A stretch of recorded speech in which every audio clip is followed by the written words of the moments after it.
తో నక్సలైట్లు సరెండర్ అయిన సంఘటన ఇదే అతిపెద్దదని నేను భావిస్తున్నాను. మా ప్రభుత్వం 2024 తర్వాత 721 మంది నక్సలైట్లను దాదాపుగా 250కి పైగా ఆయుధాలను నక్సలైట్లు సరెండర్ అయినప్పుడు ప్రభుత్వానికి అప్పగించడం జరిగింది. సరెండర్ అయిన నక్సలైట్ల చట్ట పరిధిలో వాళ్లకు ఏవేవైతే రివార్డ్స్ ఉన్నాయో రిహాబిలిటేషన్ కు సంబంధించి ప్రభుత్వం ఏదైతే హామీ ఇచ్చిందో వాటన్నిటిని అమలు చేస్తాం.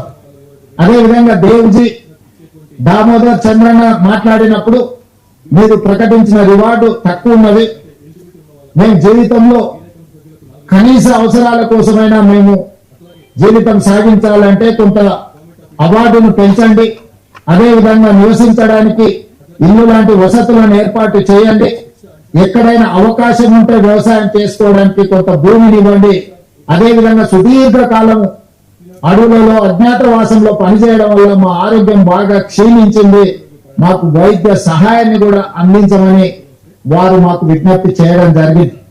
అందుకే ఈనాడు తెలంగాణ రాష్ట్ర ప్రభుత్వం తరఫున లొంగిపోయిన నక్సలైట్ల యొక్క ఆరోగ్యానికి ఒక ఆరోగ్య భద్రత కార్డు వాళ్ళకు ప్రత్యేకంగా ఇవ్వడమే కాకుండా మిమ్స్ లాంటి ఆసుపత్రిలో వాళ్ళకి పూర్తి స్థాయిలో వైద్యాన్ని అందించి వాళ్ళకు మెరుగైన వైద్యాన్ని అందించే బాధ్యత తెలంగాణ రాష్ట్ర ప్రభుత్వం తీసుకుంటుంది అని చెప్పి ఈ రోజు నేను తెలియజేస్తున్నా. అదేవిధంగా రివార్డు విషయంలో కూడా సెంట్రల్ కమిటీ కానీ స్టేట్ కమిటీ కానీ దళ కమాండర్లు కానీ లేకపోతే వివిధ హోదాలలో ఉన్న వాళ్ళని కూడా వాళ్ళ యొక్క హోదాలను బట్టి ప్రభుత్వం కొంత ఉదారంగానే వ్యవహరించి వాళ్లకు మంచి ఆర్థిక సహాయాన్ని కూడా అందించడానికి తొందరలోనే డీజీపీ గారిని, చీఫ్ సెక్రటరీ గారిని, ఇతర అధికారులతో 1993లోనే తెలంగాణ ఆనాటి ఉమ్మడి ఆంధ్రప్రదేశ్ లో నక్సలైట్ల యొక్క రిహాబిలిటేషన్ కోసం ప్రత్యేకమైన ప్యాకేజీలను ప్రకటించడం జరిగింది. అందుకే ఈ రోజు దాదాపు 30 సంవత్సరాలలో వివిధ సందర్భాలలో వాళ్ళకి ఇచ్చిన నగదు గాని ఇతర వసతులను ఇంకా మెరుగ్గా వాళ్ళకి అందించేటట్టు ఈరోజు చీఫ్ సెక్రటరీ, డీజీపీ గారు ఇతర అధికారులతో మాట్లాడి నగదును కూడా పెంచే ప్రయత్నం చేస్తాం. తెలంగాణలో ఉన్న అందరికీ ఇందిరమ్మ ఇల్లు కేటాయించడమే కాకుండా ఎక్కడైనా వాళ్ళకి ఇల్లు కట్టుకోవడానికి స్థలం లేకపోతే వాళ్ళ సొంత గ్రామాలలో ఇంటి స్థలాన్ని కూడా రాష్ట్ర ప్రభుత్వం కేటాయించి వాళ్ళు ఇల్లు కట్టుకోవడానికి కూడా రాష్ట్ర ప్రభుత్వము వాళ్లకు సహకారాన్ని అందిస్తుంది. భూమి విషయంలో కొంచెం గ్రామాలలో ఈరోజు భూములు అందుబాటులో లేవు కాబట్టి భూ కేటాయింపు విషయంలో నేను ఇప్పుడు ఎలాంటి మాట చెప్పలేను. ఉండడానికి ఇల్లు, మెరుగైన వైద్యము, అదే విధంగా వాళ్లకు నగదు బహుమతి, వీటన్నిటిని కూడా వాళ్ళకు అందించి సమాజంలో ఒక ఆత్మ గౌరవంతో కూడిన జీవన విధానాన్ని కొనసాగించడానికి రాష్ట్ర ప్రభుత్వం సంపూర్ణంగా సహకరిస్తుంది.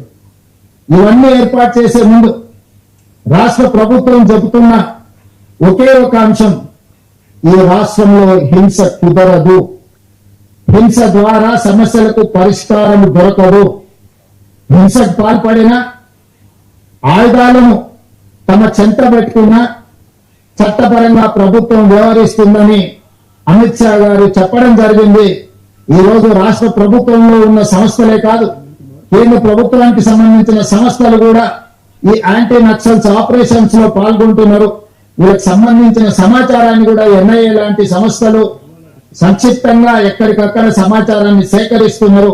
ఆ సంస్థలు కూడా కఠినంగా వ్యవహరిస్తాయి. కాబట్టి ఈ రోజు అజ్ఞాతవాసంలో ఉన్న నక్సలైట్లకు నా సూచన, విజ్ఞప్తి, నా పిలుపు ఒక్కటే, మనమందరం ప్రజాస్వామ్యంలో ప్రజాస్వామ్యబద్ధంగా ప్రజా సమస్యల్ని పరిష్కరించుకుందాం. తెలంగాణ రాష్ట్ర ప్రభుత్వం ఎల్లవేళలా మీతో చర్చించడానికి సిద్ధంగా ఉంది. అందుకే ఆయుధాలతో సహా మీరు ఈ రాష్ట్ర ప్రభుత్వాన్ని, ఈ రాష్ట్ర ప్రభుత్వం యొక్క పిలుపు మేరకు మీరు సరెండర్ అవుతే అన్ని రకాలుగా తెలంగాణ రాష్ట్ర ప్రభుత్వం మీ బాగోగులను చూసుకుంటుంది. కేంద్ర ప్రభుత్వానికి కూడా నేను విజ్ఞప్తి చేసిన, అమిత్ షా గారు కూడా తెలంగాణ రాష్ట్ర ప్రభుత్వానికి స్వేచ్ఛ ఇచ్చిందో, ఆరోగ్యం విషయంలో, ఆర్థిక వెసులుబాటు విషయంలో, నివసించడానికి ఇంటి స్థలము, ఇల్లు నిర్మాణానికి ఆర్థిక పరమైన సహాయంలో కూడా మమ్మల్ని స్వేచ్ఛగా ముందుకు వెళ్ళమని అమిత్ షా గారు చెప్పింది మొన్న జరిగిన చర్చల సందర్భంగా. అందుకే కేంద్ర ప్రభుత్వం సూచన మేరకు తెలంగాణ రాష్ట్ర ప్రభుత్వం విజ్ఞప్తి చేస్తుంది, ముప్పాలపు లక్ష్మణరావు గారు అలియాస్ గణపతి గారితో సహా. ఎందుకంటే కొండపల్లి సీతారామయ్య గారి తర్వాత నక్సలిజంలో అంత గుర్తింపు, ప్రజల యొక్క గుర్తింపు ఉన్న వ్యక్తి గణపతి గారు. 75 సంవత్సరాల పైగా వారి వయసు ఉండొచ్చు. వారి ఆరోగ్య పరిస్థితి కూడా బాగలేదని మా అధికారులు నాకు చెప్పడం జరిగింది. వారి ఆరోగ్యానికి, వారి ప్రాణానికి వారు సరెండర్ అవుతే తెలంగాణ ప్రభుత్వం పూర్తిగా రక్షణ కల్పిస్తుంది. వారితో సహా సెంట్రల్ కమిటీ గాని, స్టేట్ కమిటీ గాని వివిధ హోదాలలో అజ్ఞాతవాసంలో ఉన్న నక్సలైట్లను జనజీవన స్రవంతిలోకి